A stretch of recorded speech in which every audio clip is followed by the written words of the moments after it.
யார் தான் இந்த அருண் ஐபிஎஸ்? எதற்காக இவ்வளோ சர்ச்சைகள் அவர் சுற்றி நடந்துகிட்டே இருக்கு? அருண் ஐபிஎஸ் வந்து சில ஊடகர்களை கையில் வச்சிருந்தார், பத்திரிகையாளர்கள். அவர்கள் வந்து இவரை எந்த அளவுக்கு இந்த 2.5 வருஷத்துல ப்ரமோட் பண்ணாங்களோ அதே 2.5 வருஷத்துல அகல பாதாளத்துல விழுந்துட்டார். பொய் வழக்குனா கேங்ஸ்டர் மேல போடு, ரவுடி மேல போடு, உன்னை பத்தி விமர்சனம் பண்றவங்க மேலெல்லாம் போடுறேன்னா அப்ப நீ அதிகார துஷ்பிரயோகம் தானே பண்ணியிருக்க. அவர் பேச்சிலேயே பார்த்தீங்களா அந்த தோரணை பாருங்க. இவருக்கு ஒரு குறுநீல மன்னர்கள், இவர் ஒரு குறுநீல மன்னர். இவர் உடனே ரவுடிகளுக்கு புரியும் பாஷையில் பேசப்படும். தன் ஒரு பெரிய அதிகாரி, அவர் வந்து கன்னிங் ஃபெலோன்னு சொல்லுவாங்க. தன்னை பார்க்கும்போது ஒரு சில பேருக்கு அந்த ராஜ போதை இருக்கும்ல, அப்படியே. நான் வந்து கேள்விப்பட்டிருக்கேன், நீங்கள் ரொம்ப ஸ்ட்ரிக்ட் ஆஃபீஸர்னு கேள்விப்பட்டிருக்கேன். அதாவது வடிவேல் மாதிரி ஸ்ட்ரிக்டாக இருக்காங்க, அதாவது ஸ்ட்ரிக்ட் ஆஃபீஸர்ன்ற மாதிரி நீங்கள் ஸ்ட்ரிக்டாக அப்படின்னு கேள்விப்பட்டிருக்கேன். நீங்கள் நல்லா பண்ணுங்க அப்படின்னு. அப்போ அவருடைய காதுக்கு இவரை பற்றி ஊதியிருக்காங்க. அவருக்கு தெரியுமா, தவற சுட்டி காட்ட விடாம சப்பக்கட்டு கட்டுறீங்களே நீங்க, நியாயமா உங்களுக்கு? ஆயுர்வேதம் ஒரு பொக்கிஷம், நம் ஆயுள் நீட்டக்கும் அற்புதம். டாக்டர் ஸ்ரீவர்மாஸ். பேசு தமிழா பேசு நேயர்களுக்கு வணக்கம். இன்றைய சிறப்பு நேர்காணலில் நம்மோடு இணைந்திருக்கும் சிறப்பு விருந்தினர் பத்திரிகையாளர் திரு விமலேஸ்வரன் அவர்கள். வணக்கம் சார்.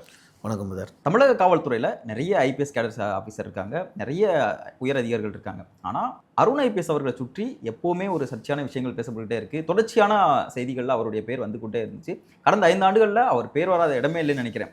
நிறைய இடங்களில் நிறைய விஷயங்களில் அருண் ஐபிஎஸ்ங்கிற விஷயங்களை பேசிகிட்டே இருந்தோம். ஸோ யார் தான் இந்த அருண் ஐபிஎஸ்? எதற்காக இவ்வளோ சர்ச்சைகள் அவர் சுற்றி நடந்துக்கிட்டே இருக்குது? என்ன தான் நடக்குது? யார் தான் இந்த அருண் ஐபிஎஸ்ன்னு சொல்கிற முன்னாடி நீங்கள் உங்கள் கேள்வியிலேருந்தே போயிடுறேன். யாருக்குமே இல்லாத ஒரு முக்கியத்துவம் ஊடகங்களில் இவ்வளோ பேசு பொருளாக இருக்குது. கடந்த 5 ஆண்டுகள்ன்றதோட கடந்த 2 ஆண்டுகள்னு சொல்லிடலாம். ஓகே, ஆமாம். அதாவது ஆம்ஸ்டாங் அவர்கள் படுகொலைக்கு பிறகு. காரணம் என்னென்னா, அருண் ஐபிஎஸ் வந்து சில ஊடகர்களை கையில் வச்சிருந்தார், பத்திரிகையாளர்கள். அவர்கள் வந்து இவரை எந்த அளவுக்கு இந்த 2.5 வருஷத்துல ப்ரமோட் பண்ணாங்களோ அதே 2.5 வருஷத்துல அகல பாதாளத்துல விழுந்துட்டார். இதுதான் உண்மை. இன்னைக்கு அருண் ஐபிஎஸ் முகத்தை தெரியாதவங்க கூட ஊடகத்துல, சமூக வலைதளத்தில் அவரை திட்டுறான் அப்படின்னா இதுக்கு காரணம், எங்காவது ஒருத்தன் ஒரு வழிப்பறி செய்துட்டு ஒருத்தனை ஒரு காவலர் பிடிச்சிருப்பான், அருண் ஐபிஎஸ் போட்டோ போட்டு தான் செய்தியாகும். ஏன்னு கேட்டால், இந்த அளவுக்கு ஊடகம், அதாவது சமூகம் எந்த அளவுக்கு ஒருத்தனை அதிவேகமாக தூக்குதோ அதே அதிவேகமாக கீழே கொண்டு வந்து சாட்சி விடுன்றது அருண் ஐபிஎஸ் விஷயத்தில் உண்மையாயிடுச்சு.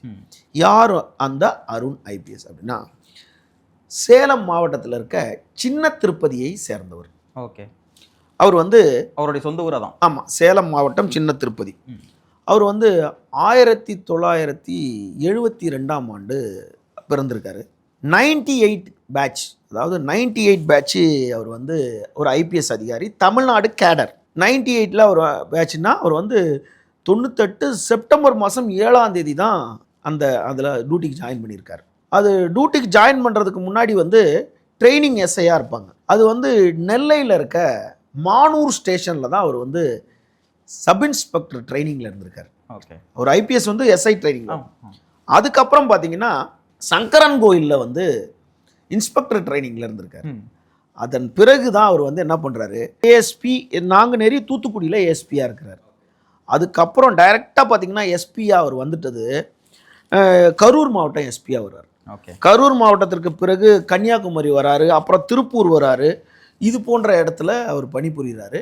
அதை பணிபுரிஞ்சிட்டு அப்புறம் சென்னை அண்ணா நகர் துணை ஆணையராக, கமிஷனராக, டிசி அண்ணா நகர் டிசியாக நியமிக்கப்படுறாரு.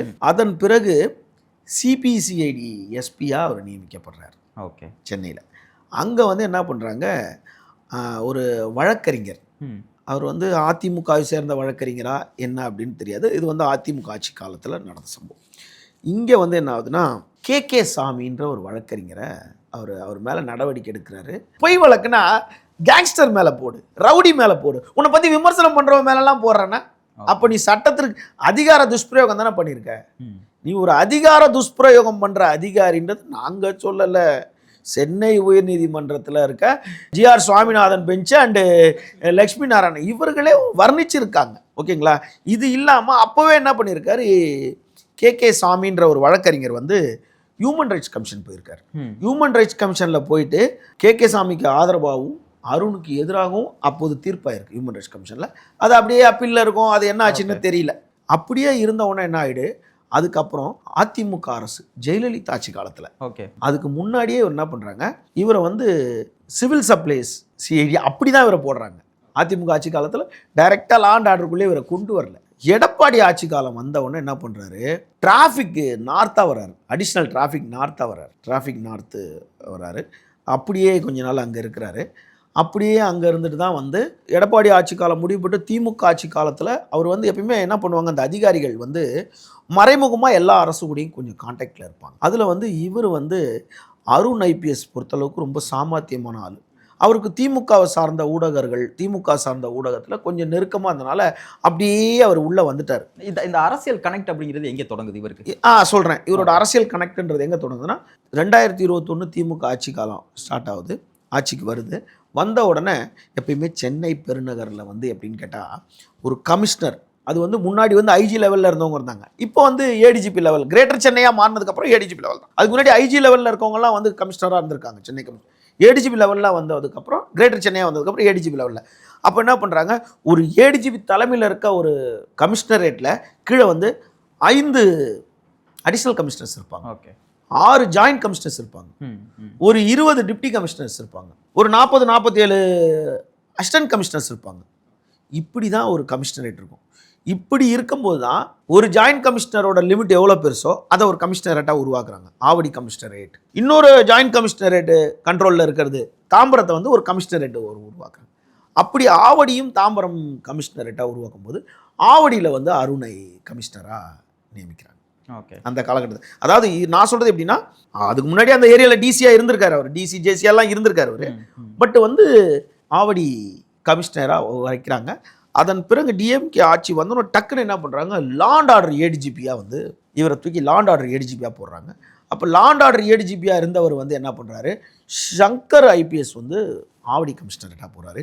இவர் இங்கே வர்றாரு லாண்ட் ஆர்டர். இந்த டிஎம்கே மூலியமாக வர்றது அப்படிங்கிறது ஏதோ ஒரு லாபி பண்ணி தான் வந்தாரா, இல்லை அதாவது ஏதோ ஒரு லாபி பண்ணுறோன்னா திமுக அரசு அமைஞ்ச உடனே இவரை திமுக, அதாவது நான் சொல்லிட்டேன்ல, எல்லாரும் வந்து ஒரு ஐடி விங் வச்சுருப்பாங்க.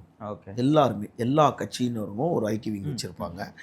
சினிமா நடிகர்கள் தன்னோட பிஆர்ஓஸ் வச்சுருப்பாங்க, ஒரு ப்ரொடியூசர் பிஆர்ஓ வச்சுருப்பாங்க. அந்த மாதிரி இவர் இங்கே பல பிஆர்ஓ பல ஐடி விங்குன்றது மாதிரி ஒரு சில ஊடகத்தினரை மொத்தமாக குத்தகை எடுத்து வச்சுருந்தார் அருண் ஐபிஎஸ்.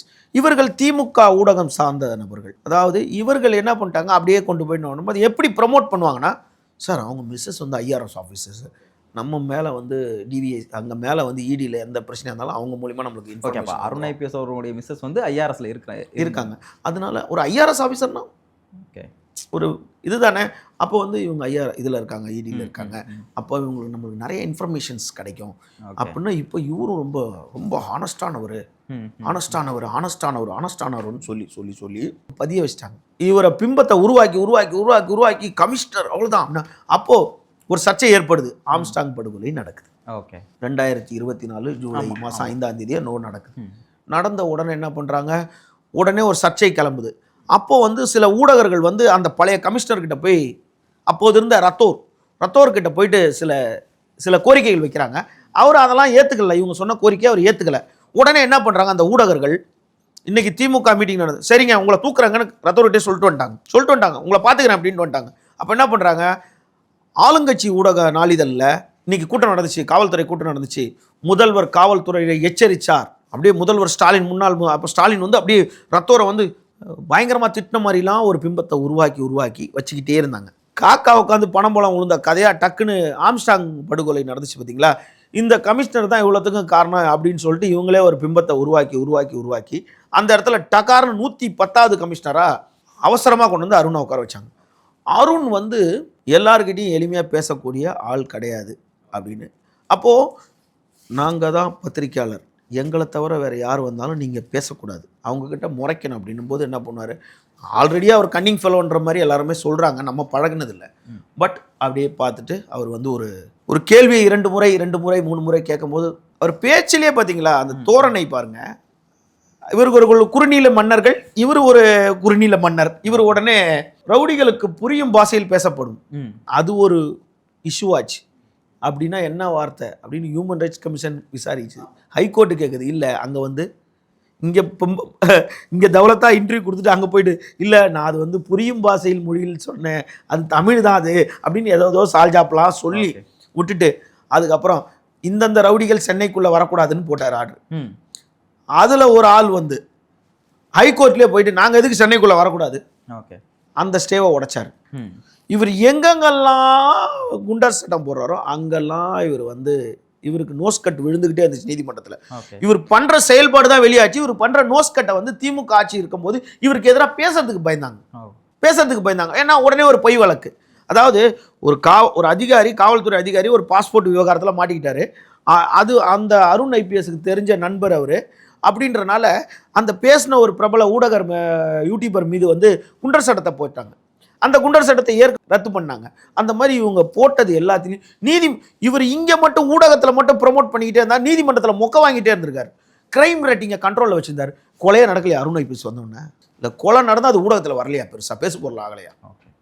அப்போது அருண் ஐபிஎஸ், இது ஒரு சின்ன உதாரணம் சொல்லிடுறேன்.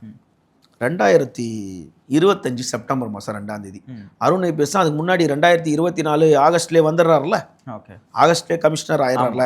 அப்போது 2025 இங்கே ஒய்எம்சி நந்தனம் ஒய்எம்சியில் ஒரு பெரிய மியூசிக் டைரக்டரோட கச்சேரி நடக்குது, ஒரு ஆர்கெஸ்ட்ரா, ஒரு பெரிய இது நடக்குது. அங்கே வந்து ஒரு அயல் நாட்டு பாடகர் கேடி ஷெரின் அப்படின்னு ஒருத்தர், இடி ஷெரினோ கேடி ஷெரினோ அது ஒரு பேர், அவர் ஒரு அயல் நாட்டு பாடகர் வந்திருக்காரு. அங்கே வந்து அந்த ரோடே ஸ்தம்பிச்சு போகுது, நந்தனம் ஒய்எம்சி அங்கே ஸ்தம்பிச்சு நிற்குது. அங்கே வந்து அந்த ஸ்டேஜ் அந்த கண்ட்ரோல் ஃபுல்லாக வந்து அடையார் டிசி கண்ட்ரோல். அந்த அடையார் டிசி கண்ட்ரோலில் வந்து சைதாப்பேட் போலீஸ் ஸ்டேஷனில் இருக்கவங்க இவங்கெல்லாம் வந்து பாதுகாப்பு பணியில் இருக்காங்க. அப்போது அருண் ஐபிஎஸோட மகள் என்ன பண்ணுறாங்க, டக்குன்னு ஸ்டேஜில் ஏறி அவங்க தோழிகளோட அந்த அயல்நாட்டு பாடகரை செல்ஃபி எடுத்துறாங்க. உடனே டிசி பார்த்துட்டு அவங்கள இறக்குங்க அப்படின்னு இறக்கிட்டாங்க. உடனே அந்த பொண்ணு நான் யார் தெரியுமா என்னன்னு சொல்லிட்டு அவங்க அப்பா கிட்ட சொல்லியிருக்கு. அப்போ அந்த ஐபிஎஸ் மேலே நடவடிக்கை எடுக்காமல் அந்த ஸ்டேஜை பாதுகாப்பு பணியில் இருந்த அத்தனை காவலர்கள் எஸ்ஐயை கொண்டு போயிட்டு கண்ட்ரோல் ரூமில் காத்திருப்போர் பட்டியலில் வச்சிட்டார். இது அதிகார துஷ்பிரயோகமாக இல்லையா? தனக்கு எதிராக ஒருத்தன் பேசுகிறான்னு போது அவனை தூக்கி உள்ளே வச்சுறேன். அப்போது காவல்துறை எந்த அளவுக்கு சுதந்திரம் கொடுத்தா அந்த அளவுக்கு கருத்து சுதந்திரம் கொடுத்துருக்குல்ல. அப்போது திமுகவில் அருண் ஐபிஎஸ்க்கு சொம்படிக்கிற ஒரு சிலர் சொம்புகள் அவர்கள் வந்து அருண் ஐபிஎஸ்ஸை ஒரு டேக்கிள் பண்ணிட்டாங்க. இப்போ நான் வந்து அவங்க மகள் செல்ஃபி எடுக்க முடிஞ்சது தடுத்ததுனால காத்திருப்போர், இது அதிகார துஷ்பிரயோகமாக இல்லையா? ஒரு பத்திரிக்கையாளர்களை செய்தியாளர் சந்திப்பில் ரவுடிகளுக்கு புரியும் மொழியில் பேசினேன்னு சொன்னேன். ஆமாம், நான் புரியும் மொழியில் தான் பேசினேன், ரவுடிகளை மிரட்டினேன் அப்படின்னு நீதிமன்றத்தில் சொல்ல முடியல. அப்போ அங்கே போய் பம்புறாரு.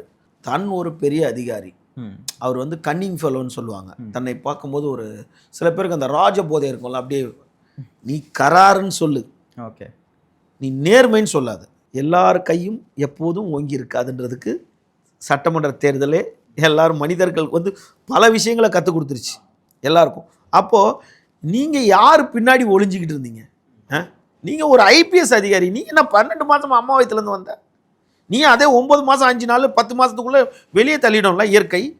அப்போ நீ மட்டும் நான் தலையில் உனக்கு கொம்பம் முளைச்சேன். இல்லை, நிறைய பேருடைய கேள்வி சமூக வலைதளங்கள் என்னவா இருக்குன்னா, இந்த ஆட்சியிலையுமே தாவேக்காவினுடைய ஆட்சியிலையுமே அவர் வந்து ஒரு இன்ஃப்ளூயன்ஸால் செய்யப்பட்டு தான் இப்போ டிவிஎஸ்சியில் போய் உட்காந்துருக்காரு. ஸோ அவருக்கு எங்கே எல்லா இடத்துலையுமே ஒரு அதிகார மையம் இருக்குது அப்படிங்கிற மாதிரியான பேச்சுக்கள் இல்லை. இப்போ நம்ம தாவேக்காக்குள்ளே வர்றதுக்கு முன்னாடி இந்த இன்சிடெண்ட்டை பார்க்கணுங்க. அதாவது அவங்க நீதிமன்றத்தில் இவரை வறந்தாகணும், தப்பு வறண்டாகணும், வெக்கேஷன் கோர்ட்டுக்கு வருது. வெக்கேஷன் கோர்ட்டில் ஜிஆர் சுவாமிநாதன் அண்ட் லட்சுமி நாராயணன் அவங்க வந்து என்ன பண்ணுறாங்க, அவருக்கு சம்மன் கொடுத்து கூப்பிடுங்கன்றாங்க. அவர் காத்திருப்போர் பட்டியலில் இருக்காங்க. அவருக்கு சம்மனை இஷ்யூ பண்ணுறாங்க. அவர் நீதிமன்றத்தில் ஆஜராகணும்னு சம்மனை இஷ்யூ பண்ணும்போது அவர் விஆரில் இருக்கார்.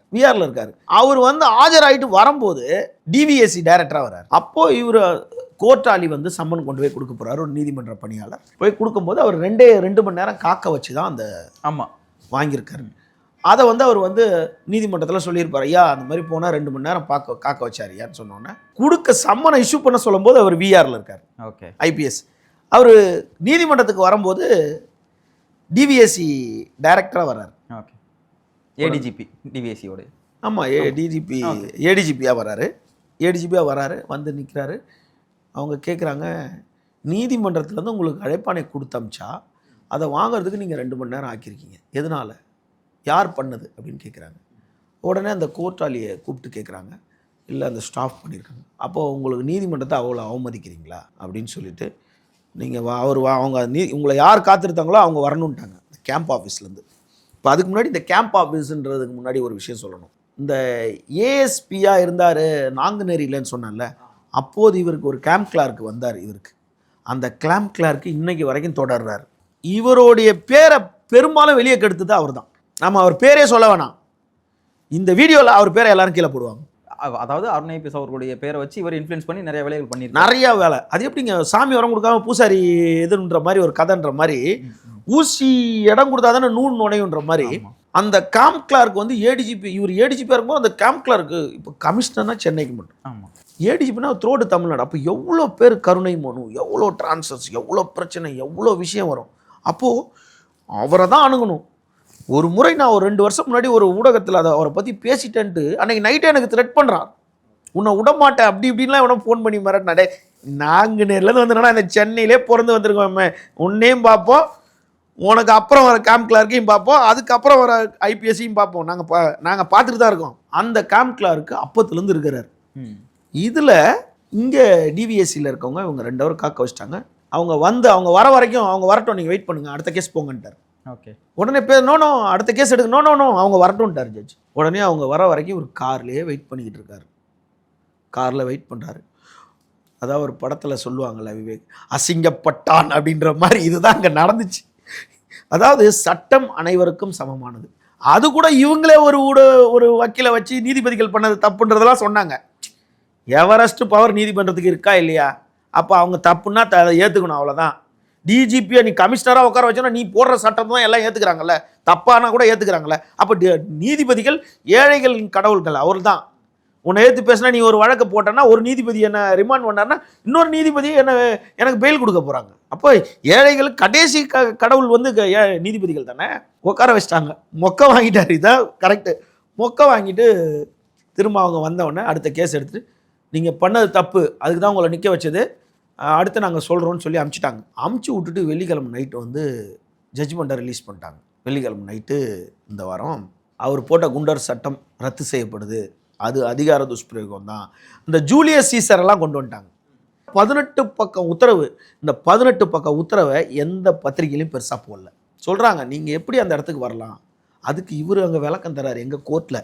எப்போ இவர் போனார்ல அப்போ சொல்கிறாரு, இவர் அப்படிலாம் சொல்லலை, இங்கே அவருக்கு அந்த சொம்புகள் சொன்னல, அந்த சொம்புகள் டைப் பண்ணி போட்டுச்சு. சொம்புகள் தைரியமான அந்த கீழே பேரோட போட்டிருக்கணும்.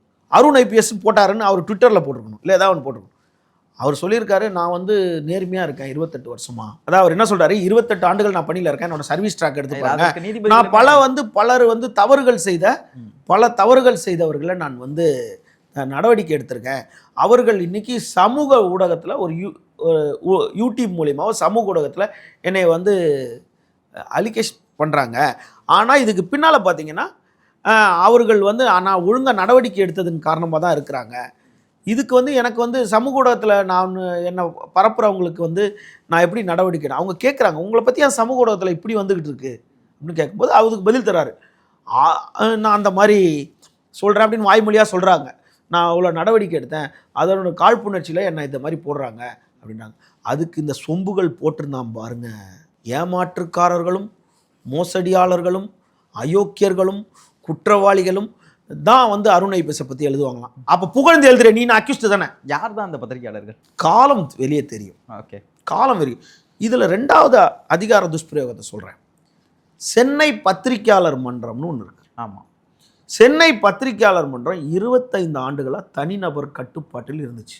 ஓகே, அந்த தனிநபர் கட்டுப்பாட்டில் இருந்தபோது இந்த சொம்புகள்லாம் அங்கே உள்ளே வரவே இல்லை. அடியேன் ஒரு ஆள் மட்டும்தான் போராட்டத்தை முன்னெடுத்து தனிநபராக அந்த பெயர் உரிமையும் அந்த லட்சினோட காப்புரிமையும் தமிழகம் முழுவதும் பதிவு செய்து வேறு மாநிலத்திலையும் பதிவு செய்து அதை வைத்து சட்ட ரீதியாக போராடி அந்த நம்மளுடைய பெயர் சென்னை பிரஸ் கிளப்ன்ற பேரில் லட்சினியும் வந்து கருப்பு மை பூசி அளிக்கிறதுக்காக அப்போது இருந்த காவல் ஆணையர், மாவட்ட ஆட்சியர் இவர்களிடம், டிஜிபி இவர்களிடம் உத்தரவு பெற்று அதை போராட்டத்தை முன்னெடுத்து அவர்கள் குற்றவாளிகள் அந்த 7 பேர் தனிநபர் கட்டுப்பாட்டில் இருந்தவர்களை வெளியே தரத்திட்டு விடும்போது கரையான் புற்றெடுக்க கருநாகம் பூந்த மாதிரி ஒரு சில கும்பல் உள்ளே வந்து ஒரு ஓவர் நைட்டில் ஒரு 800 பேரை உறுப்பினராக சேர்த்து அதை வந்து மொத்தம் இருந்ததை வந்து 1205 பேரோ 1204 பேரோ தான் அதோட உறுப்பினராக தேர்தல் நடந்துச்சு. அப்போது அதில் 1000 பேர் தான் வாக்களித்தாங்க. 1000 பேரோ 900 பேரோ ஏதோ வாக்களிச்சிருக்காங்க. இந்த 1000 பேர் வாக்களிக்கிறதுக்கு அருண் ஐபிஎஸ் எப்போ வர்றாரு? 2024 ஜூலை எண்டு ஆகஸ்ட்டில் வர்றாரு. ஆனால் இந்த தேர்தல் எப்போ நடக்குதுன்னா 2024 டிசம்பர் 15 நடக்குது. வாக்களிக்கிறது 1000 பேர், ஆனால் அதுக்கு பாதுகாப்பு 450 போலீஸ். அப்போ இது அதிகார துஷ்பிரயோகமா இல்லையா? இதுதான் இப்போ இது அதிகார துஷ்பிரயோகம் இருக்குமா என்ன? ஒரு நடிகர் சங்கத்தில் 200 பேர் வாக்களிக்கிறாங்கன்னா அங்கே நடிகர்களை பார்க்க ஒரு க்ரௌடு வரும், அப்போ அந்த நியூசன்ஸ் ஆகும் அப்படின்லாம். ஒரு ஒரு ஒரு அரசினர் விருந்தினர் தோட்டத்துக்குள்ளே இருக்குது, அதுக்குள்ளே எப்படி வருவாங்க? பத்திரிக்கையாளர் ஒரு மன்றத்தோட தேர்தல், அதுக்கு 400 பேர். இது சட்டவிரோதம். அன்றே இதை நம்ம அது நூலில் வெளியிட்டிருந்தோம், இது எதிர்காலத்தில் சர்ச்சை ஏற்படும். அந்த அவர்கள் மட்டும்தான் ஊடகவியலாளரா? ஓகே. அப்போது அருண் ஐபிஎஸ்க்கு பற்றி இப்போது வந்து அவர் டிவிஎஸ்சியில் நியமிக்கப்பட்டிருக்காரு. ஆமாம். இப்போ நீங்கள் கேள்வி அதான் அந்த டிவிஎஸ்சியில் நியமிக்கப்பட்டதுக்கு பின்னாடியும் எப்படியோ ஏதோ ஒரு அதிகார மையம் இருக்கும். ஏன்னா அருண் ஐபிஎஸ் அவர்கள் மீது வந்து தொடர்ச்சியாக குற்றச்சாட்டு வச்சது தாவேக்கா தான். குறிப்பாக கரூர் சம்பவத்தில் தொடங்கி தேர்தல் பிரச்சார சுற்றுப்பயணத்தின் போது கூட எங்களுக்கு அனுமதி தரல அப்படின்னு ஆதவர்ஜனா தொடர்ச்சியாக குற்றச்சாட்டு வச்சுருந்தாரு. விஜய் அவர்கள் நேரடியாக செக்ரட்டரியேட் போய் தலைமை தேர்தல் அதிகாரிகிட்ட மனு கொடுக்குறாரு, அருண் ஐபிஎஸ் அவர்களை மாற்றணும் அப்படின்னு. ஆனால் அப்படி அவ்வளோ குற்றச்சாட்டு வச்ச அதே தாவேக்கா இன்னைக்கு அவரை தூக்கி டிவிஎஸ்சியில் நியமிச்சிருக்காங்க ஏடிஜிபியா. ஸோ இதற்கு பின்னாடி ஏதோ ஒரு அதிகார மையம் இருக்குது, அவருக்கு ஏதோ ஒரு அதிகார மையம் செயல்படுன்னு தானே அர்த்தம். அதாவது ஒரு விஷயத்துக்கு போயிடுறேன். ஒரு பிரபல ஊடகவியலாளர், ஓகே, யூடியூபர், இவர் எல்லாம் என்ன பண்ணுறாரு, அருண் ஐபிஎஸ் பணி நியமனத்தில் டிவிஎஸ்சில் இதற்கு பின்னாடி திருமா அவர்கள் இருக்கிறார்கள் அப்படின்னு வெளிப்படையாக தன்னோட ட்விட்டரில் பெறார். பல லட்சம் பேர் பார்க்குறாங்க. தேர்தலுக்கு முன்னாடி இருந்த திருமா, தேர்தலுக்கு பிறகு இருக்க திருமாவை நான் கூர்ந்து கவனிச்சுட்டு வரேன். எனக்கு ரொம்ப மரியாதை உண்டு அவர் மீது. அவரோட பேச்செல்லாம் நான் ரசிக்கக்கூடிய நபர், நல்ல பேச்சுக்களை. இந்த தேர்தலுக்கு பிந்தி அவர் வந்து அவரோட செயல்பாடு, நிலைப்பாடு, ஒரே நிலைப்பாடு அவரால் எடுக்க முடியல. பல இடத்துல அவர் குழப்பம், தடுமாற்றங்கள் இருந்துச்சு. அபாண்டமாக ஒருத்தர் சொன்னார்னா அவர் மேலே குற்றச்சாட்டு வைக்கணுமா இல்லையா? டைரக்ட் ஐபிஎஸ்க்கு தான் ரூல்ஸ் அண்ட் ரெகுலேஷன் இருக்கு. கட்சி தலைவர் என் மேலே இப்படி சொல்றாங்க, எனக்கு அதுக்கு சம்பந்தம் இல்லைன்னு சொல்லணும்ல. அப்போ அவர் அமைதி காத்தாருன்னா அதுக்கு உண்மை தானே அர்த்தம். அப்போ அந்த ஊடகவியலாளர் போட்டது உண்மை தானே? உண்மையா இல்லையா? உண்மை தானே. அவர் இது வந்து தாவேக்கா அரசுல 2 கூட்டணி கட்சிகள் இருக்கு. ஒரு கூட்டணி கட்சியோட தலைவர் பேரை அவர் போட்டுட்டார், இன்னொரு கூட்டணி கட்சியோட மாநில தலைவர் இதுக்கு பின்னால இருக்கிறாரு. இவங்க எப்படி ஒரு பிம்பத்தை உருவாக்கியிருக்காங்க அப்படின்னா, ஹானஸ்ட் ஆஃபீஸர், கரார் ஆஃபீஸர், இவர் பயங்கரம், லா அண்ட் ஆர்டர் பயங்கரமாக இருக்கும், பயங்கரமாக இவர் பண்ணார்னா அப்படின்னா அவர் அவ்வளோதான். அதுக்கப்புறம் தமிழ்நாட்டில் ஊழலே இல்லாமல் அவர் மொத்தமாக முடிச்சிருவார், எல்லார் மேலே எஃப்ஐஆர் போட்டுருவார் அப்படின்னு ஒன்று தான் செவி வழி செய்தியான ஒன்று. சில கூட்டணி தலைவர்களோட கோரிக்கையை தட்ட முடியாமல் சூழ்நிலையில் நேர முதல்வர்கிட்ட வச்சாங்களா, இல்லை அடுத்த நிலையில் இருக்க தலைவர்கள், அமைச்சர்கள்கிட்ட வச்சாங்களான்னு தெரியல.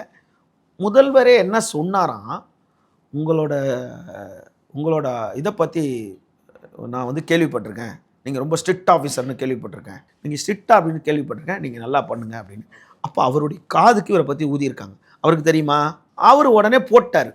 ஏற்கனவே வந்து அந்த பண்டிட் நியமனத்தில் வந்து சட்டமன்றத்தில் எதிர்த்து பேசினாங்க. இந்த பண்டிட் நியமனத்தில் அதை சட்டமன்றத்தில் அவங்க மக்களோட பிரதிநிதியாக தான் அவங்க பேசினோன்னா அவர் உடனே என்ன பண்ணார், ஓகே நான் இதை ரீகன்சிடரேட் பண்ணுறேன் அப்படின்னு சொல்லிட்டு அன்னைக்கு உடனே மாற்றினார். உடனே இவர்கள் என்ன பண்ணிட்டாங்க, இந்த டுபாவூர்கள் பண்ணுவாங்க, இது செய்தியின் எதிரொலி, நாங்கள் போட்டதுனால தான் பயந்து, நாங்கள் கேட்டதுனால பயந்துட்டார். ஒட்டுமொத்த மக்களோட கோரிக்கையை ஏற்று பண்டிட் நியமனத்தை எடுத்தார். இப்போ அதே மாதிரி தான் இதை வந்து சட்டமன்றத்தில் தான் பேசணும் போல இருக்கே. இப்போ நான் அந்த டாபிக்கே வரேன், இதை சட்டமன்றத்தில் பேசினா தான் வந்து முதல்வர் எடுப்பாரா அப்படின்னா, அப்போது இதுக்கு தாவேக்காவினர் அறியாமையில் நாங்களும் நல்லாட்சி தான் விரும்புகிறோம், நாங்களும் தாவேக்கா விரும்புகிறோம், அவங்களுக்கு ப்ரீத்திங் டைம் கொடுக்குறோம், அவர் வரட்டும்னு நினைக்கிறோம், புதுசாக இளைஞர்கள் வரட்டும் அப்படின்னு ரொம்ப சந்தோஷப்படுறோம். சரி புதுசாக வராங்க, அவங்களுக்கு டைம் கொடுப்போம்னு நம்ம நினைக்கிறோம். ஆனால் அதுக்கு தவறை சுட்டி காட்ட விடாமல் சப்பக்கட்டு கட்டுறீங்களே நீங்கள், நியாயமாக உங்களுக்கு? அதாவது போக்கிரி படத்தில் அந்த இன்ஸ்பெக்டரை கூப்பிட்டு வண்டியில் உட்கார வச்சு அவர் மூலியமாகவே அக்யூஸ்டு வீட்டுக்கு கூட்டி போங்களே, அந்த மாதிரி நடவடிக்கை எடுக்க போகிறாராம். டேய் இதெல்லாம் எங்கேயாவது? அதே மாதிரி விஜய் வந்து இவரை வச்சே பிடிச்சிருவாராம். இவ்வளோ நாளாக அவர் வந்து திமுக ஆட்சிக்கான பலனை அனுபவிச்சிருந்தவர் இப்போ எப்படி திமுக ஆட்சி மேலே நடவடிக்கை எடுப்பார்? அது ஒரு பவர்ஃபுல் போஸ்டிங்க, லஞ்ச ஒழிப்புத்துறையோட ஒரு பவர்ஃபுல் போஸ்டிங்கு. அவர் அங்கேயும் இப்போ அதிகார துஷ்பிரயோகம் தான் பண்ணிக்கிட்டு இருப்பார். அவருக்கு யார் பிடிக்கல அவங்க மேலே தான் நடவடிக்கை எடுப்பார். அப்போ அவர் மேலே யார் நடவடிக்கை எடுக்கிறது? அப்போது மக்கள் ஒரு விஷயத்தை சொல்லும் போது அது ஒரு முதல்வர் ஏற்றுக்கொண்டோன்னா இன்னும் ஒரு அடுத்த ரேஞ்சுக்கு போயிட்டார். ஐயோ அவங்க என்ன சொல்கிறாங்க, பிரேமலதா விஜயகாந்த் அவங்க என்ன சொல்கிறாங்க, நீங்கள் உங்கள் ராஜரிஷியாக இருந்தாருன்னா ராஜகுருவாக இருந்தாருன்னா அவரை நீங்கள் பர்சனலாக வச்சுக்கங்க, அரசு சம்பளத்தில் வைக்காதீங்கன்னு சொன்னா ஓகே ரீகன்சிடர் பண்ணிட்டு அப்போ வந்து முதல்வர் அப்போ தோத்து போல அப்போ உயர்ந்துட்டார். எல்லாரோட கோரிக்கையை ஏற்றுக்கிட்டாங்களா இவங்க சொல்லிக்கலாம், எங்களுக்கு பயந்து தான் எடுத்தார், கோரிக்கை ஏற்றுக்கிட்டார், அப்படி தான் எடுத்துக்கணும். ஆனால் இந்த விஷயம் ஒட்டுமொத்த நீதிமன்றம் எல்லாருமே எதிர்க்குது. இந்த மாதிரி ஆஃபீஸர் நீங்கள் ஜெயலலிதா அம்மையாரை சொல்கிறீங்களே, அவங்க இவரை வந்து லாண்ட் ஆர்டருக்குள்ளே வர விடலையே, இவரை எங்கேயுமே முக்கிய பதவியே கொடுக்கலையே. அப்போ இந்த மாதிரி முக்கிய திமுக ஆட்சி காலம் வந்துச்சு, ஏன் அவரை டிவிஎஸ்ல போடல? கந்தசாமி ஐபிஎஸ் போட்டாங்க திமுக வந்தவொடனே, ஏன் இவரை போடல? அப்போது யாரோ ஒருத்தர் தப்பாக கைட் பண்ணுறாங்கன்றது மட்டும் நம்மளுக்கு தெரியுது. ரெண்டாவது, சிஎம் வந்து இந்த கூட்டணி கட்சியோட நிர்பந்தத்துக்கு ஆளாயிருக்காங்க. கூட்டணி கட்சிகள் வந்து இப்படி எடுத்துக்கலாமா? அப்போ கூட்டணி கட்சியினுடைய அழுத்தம் அருண் ஐபிஎஸ் அவர்களை டிவிஎஸ்ல நியமிச்சதுக்கான காரணமா இருக்கு. இல்லைன்னா திரும்ப சொல்லியிருக்கணும்ல. ஓகே, திரும்ப பேரை போட்டாங்க. நீங்க இன்னொரு விஷயம் சொன்னீங்க, இன்னொரு கூட்டணி கட்சி தலைவருமே இதுக்கு அவர் முக்கியமா திரும்ப முக்கியமான, அப்ப திரும்ப தானே சொல்லியிருக்கணும், கட்சி தலைவர் இல்ல. என் பேர் எனக்கு அதுக்கு சம்பந்தம் இல்லைன்னு சொல்லியிருக்கலாம்ல. இங்க வந்து அவர் அமைதி காக்கிறது அவரு மேலதான் வந்து இது எதுக்கு நான் பதில் சொல்லணும்னா நீங்க பதில் சொல்லி தான் ஆகணும். தலைவர்ல நீங்க உங்க மேல விமர்சனம் வருது இல்ல, அதுக்கு பதில் சொல்லி தான் ஆகணும்ல. அப்போ இவர்கள் செயலிழந்து போயிட்டார்கள். ஓகே சார், இதுவரை எங்களோட இணைந்து நிறைய விஷயங்களை பகிர்ந்துக்கிட்டீங்க, ரொம்ப நன்றி சார். உலக தமிழ் சொந்தங்களுக்கு வணக்கம், நான் ராஜவேல் நாகராஜன்.